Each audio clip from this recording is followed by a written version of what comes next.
Hola a todos, saludos desde Costa Rica, sigo por aquí visitando este hermoso país, pura vida. Y hoy quería hablar de un tema, bueno, muy luctuoso, difícil y terrible, ¿no? Para quien lo ha tenido cerca, que es el suicidio.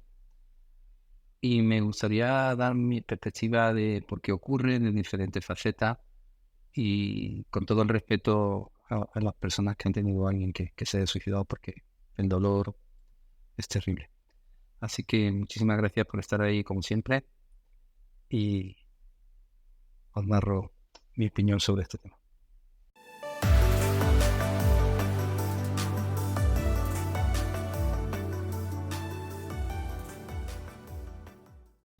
Bueno, respecto al suicidio, me gustaría lo primero explicar que las personas que quieren suicidarse, que lo consiguen, lo que están tratando de evitar a toda costa es el dolor. Es decir, es un sufrimiento insoportable el que sienten estas personas y sienten como la muerte es como el descanso final, ¿no? Que en ese momento van a dejar de sufrir. Después hablaré sobre esto porque muchos de ellos van a tener una sensación de que van a ser, que son una carga, ¿no? Para las personas que los rodean, y que cuando ellos se vayan, pues las personas se quedarán aliviadas, lo cual sabemos todos que es totalmente lo contrario, ¿no? Cuando alguien se suicida, las personas que están alrededor sienten una culpa inmensa, una responsabilidad terrible. Bueno, quería primero explicar algo que para mí es muy importante, como que quizás sea importante para los psicólogos, quizás no sea tanto para las personas que no tengan estos estudios, pero, o quizás sí, ¿no? Alguien que lo haya vivido de cerca o alguien que haya sentido ese miedo, ¿no? A tener que suicidarse. Hay que diferenciar las personas que se quieren suicidar por este sufrimiento, por este dolor del que hablaba antes, y otras personas que tienen miedo a tener que hacerlo. ¿Me explico? Hay veces, alguna vez me ha llegado alguna persona, me acuerdo una concretamente, que me decía: Manolo, es que yo vivo en Ronda, que es un pueblo cerca de Málaga, precioso, con ¿sabes? Tiene un puente enorme, ¿no? Dicen el Tajo de Ronda. Y dice: tengo miedo a acercarme porque tú sabes. Digo: no sé, tú me dices. Y yo sabía lo que era, claro. Y me dice: es que tengo miedo de tener que saltar. Entonces estas personas no quieren suicidarse, tienen miedo a tener que hacerlo. Otra chica me contaba que por la noche la tenían que atar a la cama porque tenía miedo de salir corriendo y saltar por la ventana contra su voluntad. ¿Sí? Entonces estas personas, lo que les está ocurriendo en realidad es que tienen un TOC. Es una percepción de que pueden perder el control y pueden hacer daño a las personas que quieren o hacerse daño a ellas. Y esto le llamamos una fobia al impulso. Y es totalmente distinto de una persona que quiere suicidarse, que lo que quiere aliviar su sufrimiento. Aclaro esto porque a veces incluso los propios psicólogos no entienden la diferencia, y obviamente los protocolos de intervención son completamente distintos. En la fobia al impulso hay que hacer un protocolo para un TOC, que usamos el modelo Parcube, hay un libro que he escrito sobre ese tema. Y las personas que quieren suicidarse, lógicamente, tienen una depresión y no quieren seguir viviendo. Dentro de esto también tenemos que diferenciar dos tipos. Hay muchos tipos de depresiones, en mi opinión hay como 6 o 7 tipos, pero eso hablaré en otro podcast. Depresiones que son orgánicas, es decir, que hay un fallo en el metabolismo y por lo tanto la persona puede tener un hipotiroidismo o puede tener un déficit de serotonina o de dopamina, que insisto, es orgánico, es que el cerebro no sintetiza bien esta sustancia, en el caso de la serotonina y la dopamina, por supuesto. O puede haber un problema orgánico a nivel de una anemia, en fin. El caso es que la persona se va a sentir muy miserable, muy triste, sin esperanza, sobre todo en relación con la dopamina, que es un neurotransmisor que es lo que nos da ilusión y expectativa. Y por lo tanto ellos van a percibir la muerte como algo deseable, puesto que no soportan el presente. Entonces lo único que desean es poder desaparecer porque no soportan el presente, no soportan la posibilidad de seguir luchando, porque no ven bien un futuro, no pueden percibir que exista un futuro. Lógicamente, cuando alguien se quiere suicidar, la idea que tienen es que el presente se les hace tan insoportable que contamina todo su futuro. Me acuerdo de una chica que tenía 22 años que me decía: Manolo, ¿por qué no me dejas que me mate? Yo le decía: yo sé que te quieres morir y puedo entenderlo porque sufres muchísimo, pero también quiero que entiendas que cuando salgas de esto, cuando estés mejor, pues estarás como todo, ¿no? Con nuestro día a día, con nuestros problemas, con nuestras ilusiones, pero sentirás que merece la pena seguir luchando. Y efectivamente, aquella chica superó la depresión. Hace tiempo que no la veo, gracias a Dios, porque eso significa que está bien. Y ahora una persona pues con su novio, con su estudio universitario, y te van a hacer la vida, ¿no? Por lo tanto, esas personas se dejan llevar por esa sensación de arrastre. Como explicaba antes, cuando hay un suicidio, las personas que se quedan alrededor sienten una culpa inmensa, inmensa porque no han hecho más, porque no sabían qué hacer, porque no sabían cómo ayudarlo. Y por lo tanto, las personas que quieren morirse, como ellos sienten que son una carga, realmente se creen que son una carga para los demás y que los demás casi desean su muerte, ¿no? Y nada más lejos de la realidad. Y esto es una cosa que yo muchas veces tengo que explicar a las personas que quieren suicidarse, que están con depresión. Que los demás realmente lo que quieren es ayudarle, y lo que pasa es que tienen las herramientas que tienen, no tienen otras, ¿no? Y quizás incluso intentando ayudarle y están perjudicados, que también puede ser, ¿no? Entonces intento explicar que, bueno, que quizás la forma en que esas personas lo están haciendo es desastrosa, porque muchas veces con las mejores intenciones pues tenemos los peores resultados, ¿no? Pero que, bueno, es lo como saben hacerlo, entonces que no se lo tomen en cuenta o que les ignoren, ¿no? Igual que a personas que tienen una depresión severa, que quieren suicidarse, pues llegamos todos, ¿no? Con el típico consejito de, bueno, lo que tienes que hacer es hacer deporte, o date un paseo, o bueno, la vida no es tan mala. Claro, esto es como insultarlo, ¿no? Estas personas lo que necesitan realmente es que alguien empatice con ese dolor tan brutal que están sintiendo y que puedan empezar a poder modificar esa química cerebral, modificar esas expectativas y empezar a salir adelante y poco a poco pues tener ganas de luchar y poder enfrentarse a la vida. Ahora mismo está subiendo muchísimo los suicidios entre adolescentes. El gobierno, el Estado, la nación, estamos todos muy preocupados, es algo que se está generalizando en todos los países del mundo. Y es por eso mismo, ¿no? Por esa falta de expectativa, con esa rabia que tienen los adolescentes de sentirse distintos a los demás, de sentirse no entendidos y sentir que no consiguen conectar con nadie, ¿no?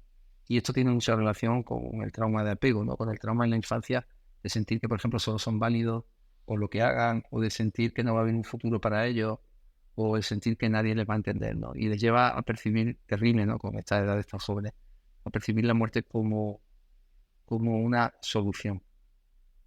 Y lo que he visto en muchísimos casos, que estos chicos, y en esto sigo mucho a esta autora, ¿no? La que hizo Trauma Recovery, a Judith Herman, ¿no? Que muchas de estas personas en la infancia han sufrido estados disociativos severos. Y hay que entender un poco esto. Cuando una persona tiene un estado disociativo debido a un trauma severo, lo que hace el cerebro es que se llena de opioides, se llena de unas moléculas que son biológicamente propias, ¿no? Cuando son opiáceos es porque las tomo de fuera. Por ejemplo, el fentanilo sería un opiáceo. Pero el opioide es algo que producimos de forma natural en nuestro propio cuerpo. Y está pensado para que cuando hay una situación de que estamos en peligro de vida o muerte, nos quedemos inmovilizados y no emitemos ningún ruido. Porque cuando vivíamos en la selva o en la sabana, en esos momentos en los cuales pues nosotros tenemos dientes, tenemos colmillos, no corremos, pues si había leones o había un animal que podía atacarnos, quedarnos quietos, podía suponer que ese animal no nos atacara. Pero correr, por ejemplo, o gritar podía estimular su interés en nosotros como una presa. Por lo tanto, es algo natural que todos los animales tienen, todos los mamíferos tienen, pero que en nosotros, cuando ocurre, es extremadamente patológico. En el momento que se produce ese estado disociativo, la persona siente un bienestar enorme. Es como si todo su cerebro estuviera lleno de heroína, de droga, como fentanilo, o morfina. Es un estado muy, muy agradable, pero cuando pasa, debido a que nosotros el cerebro lo tenemos lateralizado, lo tenemos dividido en dos hemisferios muy especializados, viene una sensación atroz de sufrimiento, de malestar, de culpa, ¿sí? Ahí empiezan voces disociativas, que nos insultan, que nos hablan mal, que pueden empezar ya a los 4 años. Y que cuando llega a la adolescencia se multiplican. Bien. Estas voces disociativas que aparecen en estas edades tempranas asociadas a traumas severos son las que le dice a la persona muérete o mátate o no mereces vivir. Lo sé porque he tenido muchos pacientes y muchos me han descrito estas voces, ¿no? Y yo tengo que explicarles que esas voces no les odian ni quieren destruirlo. Aunque parezca una barbaridad, esas voces son voces que lo que tratan de hacerles sentir es que pueden volver a sentir esa misma sensación de bienestar que tuvieron cuando se disociaron de pequeño, pero que obviamente no es el camino que queremos. Pero es la única forma que esas voces, esas partes disociadas de la personalidad tienen de conseguir confort. Es como si dijeran, bueno, si sentiste aquello de pequeño, puedes volver a sentirlo en la liberación total, ¿no? En la muerte. Muriéndote ya, vas a sentirlo para siempre. Hay una canción de los Pink Floyd Comfortable Numb. Está en YouTube, es del disco El Muro, The Wall, y viene a ser algo así como Confortablemente Entumecido, que se ve muy bien cómo describe esta sensación de entumecimiento, ¿no? Él dice que en la infancia está deprimido porque su mujer lo ha dejado, se siente solo, y él dice que en la infancia tuvo una enfermedad, que tenía las manos como globos, y que tenía un entumecimiento muy confortable y que está sintiendo lo mismo ahora. Bueno, en ese momento lo que está describiendo en esa canción es ese estado disociativo, ¿no? Esa sensación de todo el cerebro no opioide. La tenés en YouTube, hay una versión subtitulada al castellano, con lo cual os recomiendo que la escuchéis porque además está muy, muy bien y explica muy bien esto. Por lo tanto, nosotros lo que hacemos cuando una persona viene con esos intentos, esa idea suicida, que, insisto, de alguna manera ellos sienten que no son ni siquiera ellos los que quieren hacerlo, que es una voz que está dentro que se lo dice, con la que ellos se identifican, y paradójicamente esa voz les aterroriza. Yo les explico que necesito entender esa voz, cómo quiere ayudarle. No voy a justificar que lo hagan, no les voy a dejar que lo hagan, y obviamente cuando una persona está en riesgo de suicidio hay que activar todos los protocolos porque lo hacen. Y esto también es muy importante resaltarlo. Cuando alguien dice que se va a suicidar, ese mito de que no va a hacerlo es mentira. Cuando una persona dice que se va a suicidar, en muchos casos lo hacen y desgraciadamente muchos lo consiguen. Por lo tanto, cuando un psicólogo o un familiar dice una persona, pues me quiero suicidar, hay que activar todos los protocolos, muchas veces hay que medicarlo, muchas veces hay que ingresarlo, porque lo hacen, y hay que conseguir que tengan una estabilidad mínima. Pero si vienen con esa estabilidad, que son capaces de decirme, mira Manolo, yo ya he pensado en la muerte, he pensado en suicidarme o lo he intentado, yo les digo, bueno, muy bien, pero vamos a separarte de esa parte que quiere hacerlo y explícame esa parte que necesitas. Y me dicen, esa parte primero les tienen miedo, no quieren hablar con ella, después, bueno, pero cuando llegamos al momento que podemos hablar, lo que les dice es que quiere que yo descanse, que me quede en paz, que me calme. Yo les digo, vale, yo quiero lo mismo, quiero que descanse, que te calme, pero no con una solución tan brutal como esa, ¿no? Sino consiguiendo que tú tengas esa paz, encontrándote bien con los demás, encontrándote que tienes objetivos, ¿no? Y cuando lo hacemos así, las personas realmente se calman mucho y empiezan a entender de dónde les viene, ¿no? Porque la sensación que hay cuando una persona está así es que el dolor es insoportable y hay un dolor físico. Sabemos a día de hoy con la técnica que tenemos no intrusiva en el cerebro que el dolor físico es real, pero que además va a durar siempre. Y esto es muy importante entenderlo. Nosotros no podemos tener hambre ayer ni podemos tener sueño mañana. Podemos recordar que tuvimos hambre y almacenar comida, podemos pensar que mañana puede que tenga sueño y por lo tanto voy a tratar de hacerlo para descansar mañana. Bien, por lo tanto las emociones, los estados fisiológicos son inmediatos y lo inundan todo. Es decir, ocurren aquí y ahora. Entonces la persona cuando está en ese estado de depresión que quiere morirse, lo siente como si fuera perpetuo, como si siempre hubiera estado ahí y sobre todo como que no va a haber un futuro, no va a haber nada que vaya a hacerlo que cambie. Y por lo tanto, el trabajo que nosotros tenemos como psicólogo, lo primero es sacarle de esa sensación de inmediatez, entender de dónde viene, ayudarle a tener técnicas y herramientas para poder tolerar ese malestar y poder empezar a generar la sensación de bienestar. Y esta sensación de bienestar se obtiene, simplificando mucho, de dos neurotransmisores. Uno es la dopamina, ya lo expliqué antes, que lo que está relacionado es con la expectativa de logro, de recompensa, de que hay esperanza. Y el otro es la serotonina, que está relacionado con todo lo que es la conexión. En la inmensa mayoría de las personas que se quieren suicidar, el problema que hay es un problema relacional, es un problema de que o se sienten solos y están en una relación tóxica con su familia, con su pareja, y por lo tanto muchas veces necesitamos la intervención de la familia para que cambien su comportamiento, y si no quieren cambiarlo, no lo hacen, para que se separen. Porque aquí se produce un síndrome de Estocolmo emocional, y es que me acerco a personas que me hacen mucho daño. Entonces busco ayuda a alguien que me hace daño. Entonces eso crea una paradoja irresoluble. De hecho, en niños, la mayoría de los apegos desorganizados y de los estados disociativos se viene dando cuando la figura que tendría que ser la que me ayudara, la que me rescatara, es la que me está haciendo ese maltrato. Y eso no varía en la adolescencia y no varía en la edad adulta. Entonces tenemos que conseguir que el entorno familiar cambie, y si no puede cambiar, no quieren cambiar, hay que separar a esa persona de ese entorno. Hay que ayudarle a que sean autónomos, que tengan un grado de autonomía mucho más alto y que no busquen ayuda donde lo único que encuentran es dolor y sufrimiento. Y esto es muy duro, ¿no? Tener que separarte de tu familia.